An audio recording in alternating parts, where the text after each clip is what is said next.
Next, on this episode of The Nice Guys on Business. So a lot of it really does come down to perspective. Most people who think about creating an online course, they kind of start with, well, what should I teach? Right? Some version of that question. And that's actually not super relevant of a question. The relevant question is, what does my student want to learn? And even more important, let's go deeper. What do they want to be able to do? Mm-hmm. And you can keep drilling down, right? So it's not just what they want to learn, it's what they want to be able to do. But under what circumstances do they want to be able to do it? How well do they want to be able to do it? And when you have that as your North Star, everything else gets clear. Hey, nice guys. I have a new strategy. Let the Wookiee win. Running a business is hard. Being a business leader is even harder. The Nice Guys bring in top industry pros to help your business prosper in a tough world. Get real advice from real people to get you real results today. Now it's time for the Nice Guys on Business. Here's your hosts, Doug Sandler and Strickland Bonner. All right, Nice Guy community, if you've spent any amount of time online, you know it's said that content is king. And if content is king, that means the queen is holding the checkbook, and that is conversion. Conversion is where the dollars are at. I mean, really, that's where the rubber hits the road.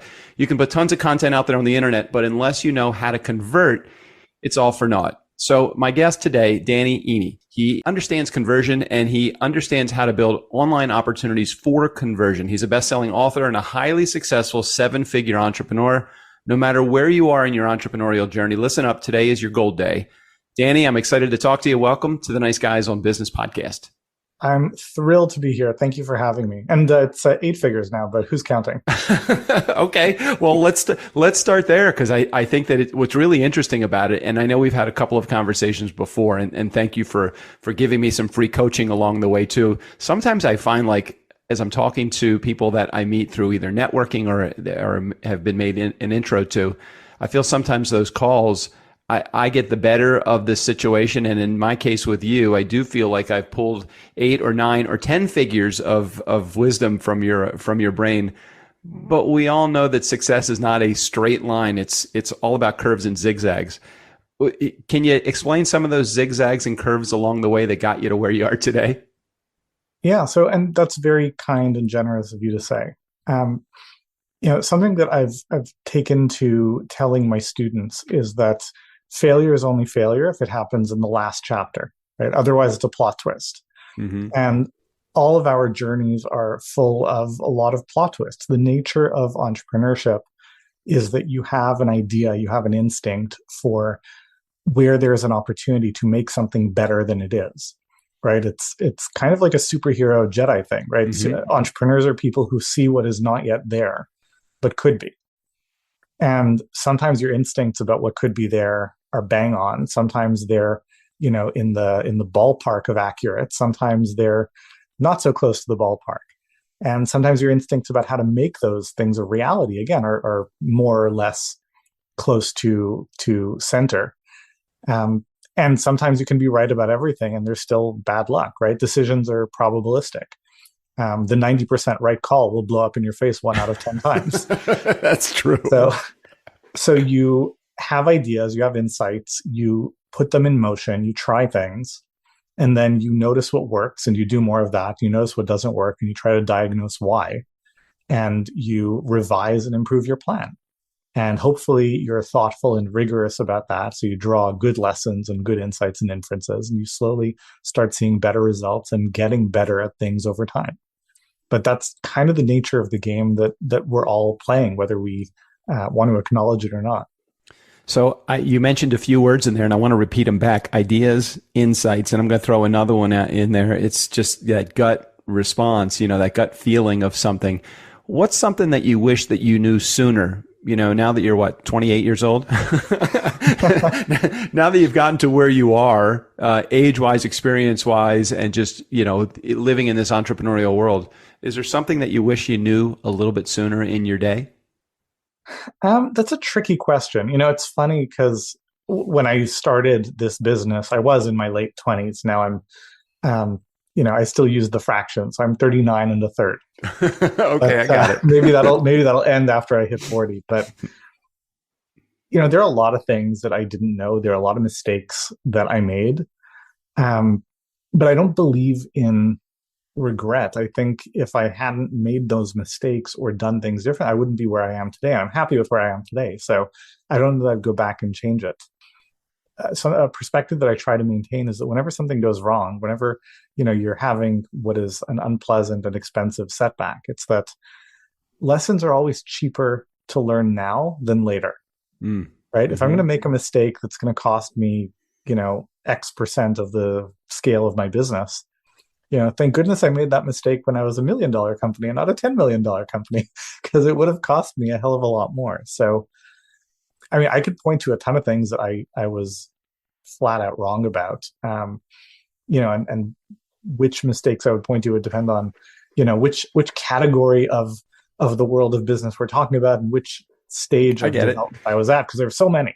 I get it. Well, let's go. Can we go on the other side of it then? Because, I don't want you to just start picking from a funnel's worth of mistakes that all of us entrepreneurs make along the way. Some of them small, some of them large, but we're all still standing. So that means we're all here. And to whatever degree that means that we've been successful, it did not kill us. That which doesn't kill us makes us stronger, right? On the other side of it, they say that success leaves clues. So when you're looking at others or to others, what clues do you see that that they are or going to be successful? In terms of I see success in their future, or in terms of I'm trying to diagnose the success they've achieved in the past? Well, that's an interesting perspective, because I know that you play both sides of that coin, because the one is, hey, look, I'm trying to do an analysis of a business to determine whether what they have done track record wise has gotten them here and been successful. And then the other side of it, what do they have in them that I can see in the future that will continue to lead them down success? I'd love it either way. I'd love to know, as a guy highly interested in acquisition of other businesses, what do you see in the process so far that helps you determine whether that person's going to be successful moving forward into the future too? So maybe you can help us with both of those things. Yeah. So when I look specifically to potentially acquire a business, which is one of the ways in which we've grown over the years, what I'm looking for, I mean, part of it is just when you're buying anything, it's like, how valuable is this relative to the price? Mm-hmm. Right. So, just about anything is worth buying at a certain price, and just about anything is not worth buying at a certain price either. Right.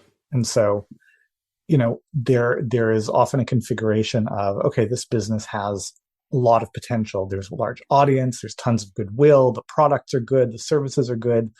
The thing about growing a business is that there's like 10 things that you have to get them all right. And if you're only getting 7 or 8 of them right, there's a lot of potential in the business, but maybe not a ton of great results. Mm-hmm. So those are often the best ones for me to look at buying, because, you just add water sort of thing and look at them go. Right. But fundamentally, and we've bought a number of businesses over the years, and I can tell you, the ones that tend to be the most valuable over time are less a function of the business and more a function of the people who created the business, who built it. Totally understand it. Because, and there's a correlation, right? If you've built a really good business, you're taking really good care of people, it's stable, it's robust, et cetera, that comes from somewhere. And so you're buying the asset as well as the people behind it. But the thing is that there's entropy in the world and in the business world. Whatever you have that's working now, market conditions change, things break, people leave.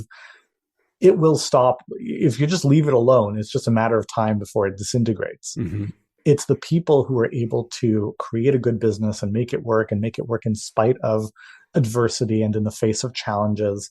And, ideally there's enough of a history or track record where they had something that was working well and it stopped working. So they found something else that was working well. And so you've got that history of figuring things out and adapting. The big red flags are the one-trick ponies, the ones who, figured one thing out and it worked really well. And so the business has grown, but there isn't really like a robust base of knowledge or skill or capability. It was, right place, right time. Mm-hmm. And that depth is really valuable. It's depth in terms of capability and skill, but it's also depth in terms of character. Right? Of, no, I'm going to stick with this and I'm going to figure this out. And those are the kind of people that you want to work with. Yeah, when and I know we've talked a little bit about our turnkey business, and I can tell you from a perspective of someone that wants to figure out a system, I have the best partner that could possibly be imagined in Strickland. Is that he's somebody that likes to deal with the jigsaw puzzle, and he likes to deal with the process, the things that I don't like, but the things that he doesn't like, the relationship building side of things, the selling side of things, that's the avenue that I'm like, I could do this forever. I love this so much. For me, the relationship is really where, and you hit it right on the head for me. It's not about the business. It really is about the people that are in the business that leave a lot of the big clues. I'm really curious because I think that what I have found, at least in my conversations with you, and doing, I would say, somewhere in the area of 900 or 1,000 interviews with our Nice Guys on Business podcast out of our 1,300 episodes, is that I find that the person that appears to be successful isn't oftentimes the person that is successful. And a lot of times what will end up happening is that person that's really assertive, highly aggressive, very salesy, very focused, very disciplined with all the stuff, but it comes across as a little bit more of that really high, intense kind of personality. Those tend not to be the ones that I engage with. It tends to be more of the personality that you have. And it's not the typical when I look at it, I'm like, okay, what qualities does a high achieving, successful entrepreneur have? Mild mannered, the way that I perceive you, is not oftentimes one of those things, but I kind of have that same feel too. I can get kind of emotional and excited.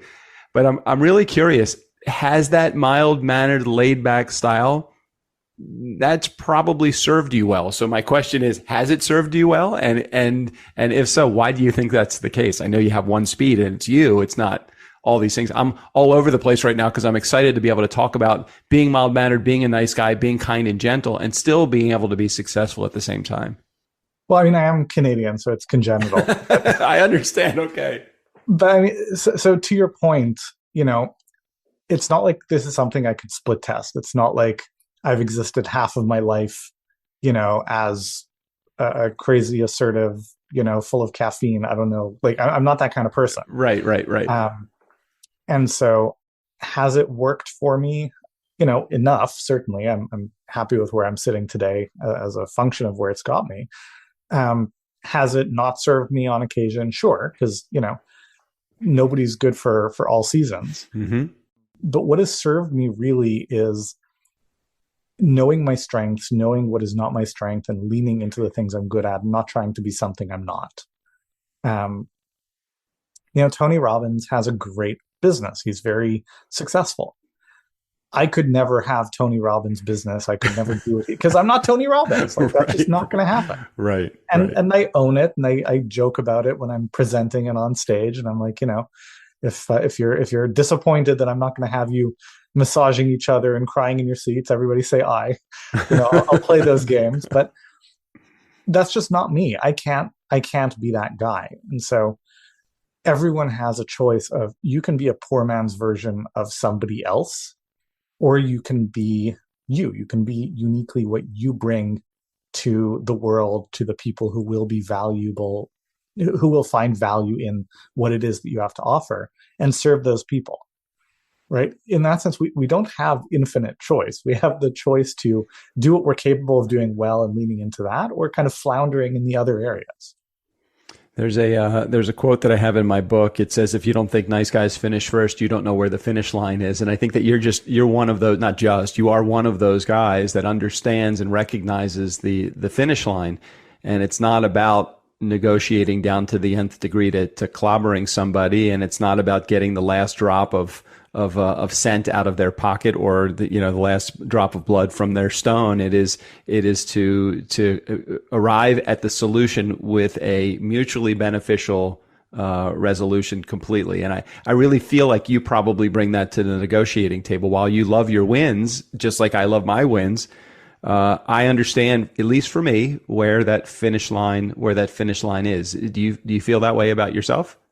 I agree completely with what you're expressing. So there's this idea that a lot of people have that you have to make a choice between doing the nice thing or doing the right thing versus doing the, in air quotes, smart business thing.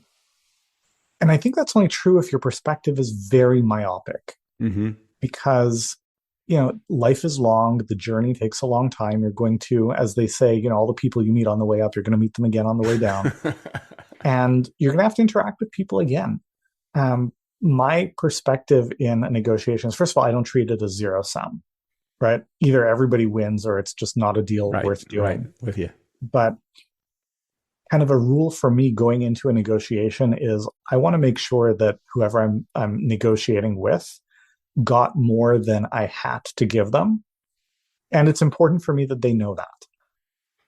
Because again, you want everyone to feel good and happy, but you're going to interact with people again. You're going to work with people again. There are going to be challenges. There are going to be disputes, and everything is going to work so much better if they know they don't need to have their guard up, that, given the opportunity, you're going to screw them. Everything works better if they know that, look, they're on the same side as you. You're going to take care of them. They don't need to worry. And so even if it costs you a little more in the short term, and I think most costs can be made up for in deal structure and deal dynamics, right? It's not about the number. Right. It's just better for everyone. And it's not like, again, people think it's like okay, so you have this really big heart and you like people and you want to do the right thing and you don't care about making money. And that is all true, but I also know that I will in the end make more money this way too. Absolutely. Oh yeah, for sure. And I feel the same way too. What you lack in maybe shrewd negotiation, you will make up in bettering the relationship that will lead for more business down the road anyway. And I don't like to have to look over my shoulder every moment to see who's traveling behind me closely with a knife to stab my back. I mean, at least that's how I've done business. And I've been self-employed since the mid 90s. And I feel like, for 25, 30 years, this has served me well. I don't know that I want to change that. Even if it means losing some deals as a result or not getting the best out of the deal. And that's all left to up for interpretation anyway, is what is the best of the deal. I really do feel like and there that. are many deals. Right. And there are many deals. Opportunities. More of them will come around. The world and the universe are abundant with great opportunities, especially if you keep creating structures and experiences where people like you and they want to work with you and they want to do things with you. Agreed. Totally agree. We haven't shared with our community maybe some of the path that you've gone down to get where you are. So can you spend just a moment or two maybe picking up a couple of those highlights? So those in my community that may say, hey, this guy is legit and I want to find out more about him, or, hey, that's great for him, just isn't something that I'm interested in looking further at. So tell us some highlights of your career. Yeah, sure. I mean, again, it's I'm 39 and a third, so it's been a long journey now. There's a lot that I could tell, but in very brief, I got into the world of online business education over a decade ago now. I quickly found my way to the world of online courses because I'd created a few and they had sold very well. And people would come to me and say, Danny, I've taken a lot of online courses and I never get any results. Usually I just buy them and they just sit on my proverbial shelf. When I buy your courses, I then do them and I get results and it creates outcomes. Can you teach me how to create courses like yours? And so, I got into teaching people how to do this and deepening my expertise. I've trained literally thousands upon thousands of successful online course creators. I've written multiple books on the subject. And more broadly, I kind of help coaches, consultants, and expertise-based entrepreneurs to grow their businesses online. That's what I do in a nutshell. If you had to have just a couple of takeaways on what does create or make for a successful online course, can you share something as a nugget so that somebody in my community could say, man, I never thought of that, or yeah, I thought of that. I probably just need a different perspective so that I can actually do it right next time. Yeah, so a lot of it really does come down to perspective. Most people who think about creating an online course, they kind of start with, well, what should I teach? Right? Some version of that question. And that's actually not super relevant of a question. The relevant question is, what does my student want to learn? And even more important, let's go deeper. What do they want to be able to do? Mm-hmm. And you can keep drilling down, right? So it's not just what they want to learn, it's what they want to be able to do. But under what circumstances do they want to be able to do it? How well Do they want to be able to do it? And when you have that as your North Star, everything else gets clear. So that's one big perspective shift. And then the other is that your answers to these questions, your answers to all the other questions, they're always assumptions, they're hypotheses. And rather than treating them as gospel and like, okay, this is my idea, I've got to run with it. I'm going to go to my bat cave and build my, magnum opus, perfect course or business or product or whatever it is. How can I test to see if I'm right? So focusing on your student, your customer, and the outcomes they actually want, and then thinking like a scientist in terms of your hypotheses about how to help someone get those results, testing them, validating them, iterating, and evolving from there. That's fundamental to all the business lessons that I teach. When I start with a student that is going through our podcast launch course, in our case, TurnKey Productions, I always talk to them about understanding, getting to know their mom, their market, their offer, and their message. That's their mom. And for me, without those three components, or at least the openness to learn those three components, it makes for a very challenging journey to success when it comes to podcasting. Because if you don't have a message, it's really hard to be a podcaster. If you don't have an offer, you don't really create a call to action. And if you don't know your market, man, you don't even know who you're talking to create your offer or your message from.